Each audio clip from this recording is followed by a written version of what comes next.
Millions of years ago, an asteroid crashed into the Earth with immense speed and wiped out the dinosaurs. With a recent leap in technological advancements, scientists have been able to put together a cohesive timeline showing exactly all the events that occurred after this asteroid collided with the Earth. And not only this, they think they know where the giant asteroid came from. Is Earth the target for another huge space rock? And would we be able to survive if this disaster should happen again? Keep watching till the end to find out.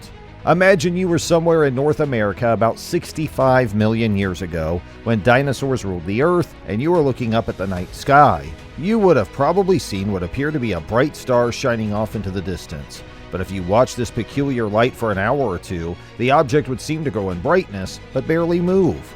What you would be looking at is not a star, but a huge asteroid somewhere between 7 to 50 miles wide on a direct intercept course with the Earth at 45,000 miles per hour. Hours later, the asteroid plows through Earth's atmosphere, heading straight for where the Yucatan Peninsula is today. At impacts of that speed, Earth's atmosphere acts like water. Smaller space rocks, called meteors, hit the atmosphere like pebbles thrown into a pond and decelerate rapidly at high altitudes, burning away from the friction of the atmosphere, while some bigger pieces of rock survive and fall to Earth. But the mountain-sized Chicxulub asteroid hits our atmosphere like throwing a boulder into a puddle. It maintained its velocity and plunged through the entire 60 miles of atmosphere in just 3 seconds. The asteroid shrieks over Central America, emitting the mother of all sonic booms that would shatter eardrums across all the continents. The dinosaurs were likely terrified and running in all directions, having no idea what was just about to happen, but if any animal was close enough to see the asteroid, they would have been instantly vaporized within minutes. In fact, except for sea turtles and crocodiles, no four-legged animal larger than 25 kilograms would survive. The mountain-sized space rock falls so quickly that the air itself cannot escape. Under intense compression, the air heats to thousands of degrees almost instantly. Before the asteroid even hits, compressed superheated air vaporizes much of the shallow sea that covers the Yucatan. Milliseconds later, the rock plunges through what's left and slams into bedrock. In that moment, a chain reaction of events occurs. The impacting asteroid exerts so much pressure on the Earth that soil and rock flow like fluids. The flowing up and down movement of the Earth is like the double splash of someone doing a cannonball in a swimming pool. The initial splash in all directions is followed by a delayed vertical splash when the cavity created by the asteroid rebounds to the surface. The first wall of Earth gouged outward at the moment of impact is more than 20 miles high. The impact hole nearly breaches Earth's mantle, and when the cavity rebounds to form the delayed vertical splash, the Earth rises at over 1,000 miles per hour to heights taller than Mount Everest. Within minutes, this mountain of debris almost entirely collapses in a series of secondary explosions, leaving behind a smaller mound called a crater's peak ring. At the same moment, the asteroid strikes the Yucatan and applies its pressure to the bedrock. It converts the kinetic energy of a 7.5 billion-ton rock traveling 10 miles per second into searing heat in an instant, delivering more energy than 1 billion Hiroshima atomic bombs. The kinetic energy transferred by the asteroid to the soil, rock, and air excites the molecules to temperatures far hotter than the surface of the sun. The heat rips electrons from atoms, ionizing the air into an expanding fireball of plasma in excess of 10,000 degrees, turbocharged with vaporized rock that is blasted out at hypersonic speeds.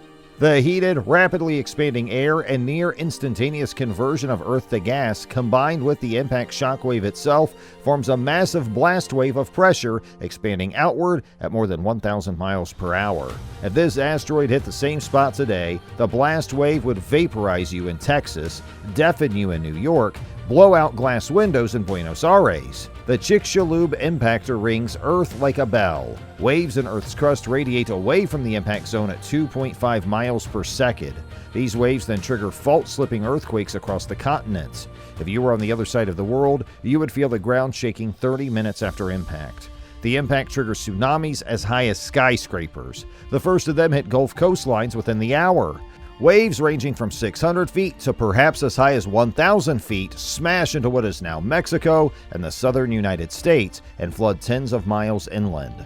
The waves temporarily reverse the flow of rivers, rushing up riverbeds like 30-foot tidal bores. Tsunamis smash into the eastern coast of the United States, and 6 hours after impact max out at 600-foot-high walls of water that slam into Europe, Africa, and the Mediterranean coasts.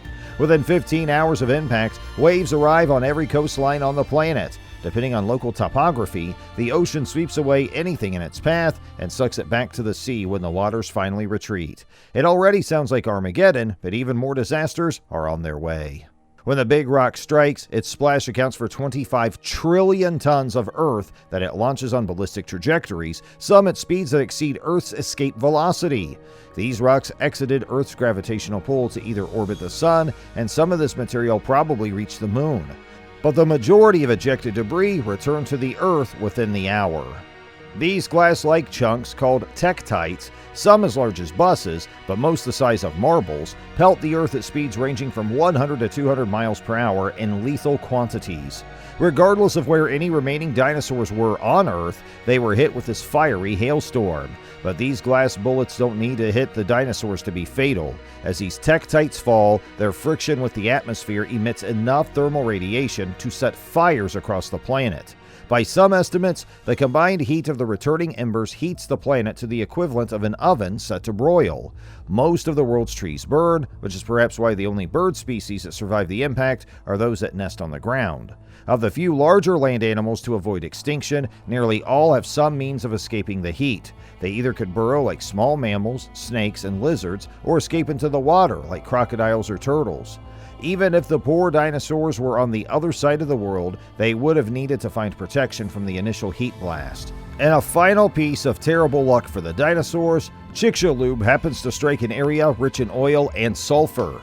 The impact ejects 100 billion tons of vaporized sulfur and 30,000 quadrillion gallons of water into the atmosphere, which then condenses into massive storm clouds and falls back as torrents of acid rain that acidified the oceans.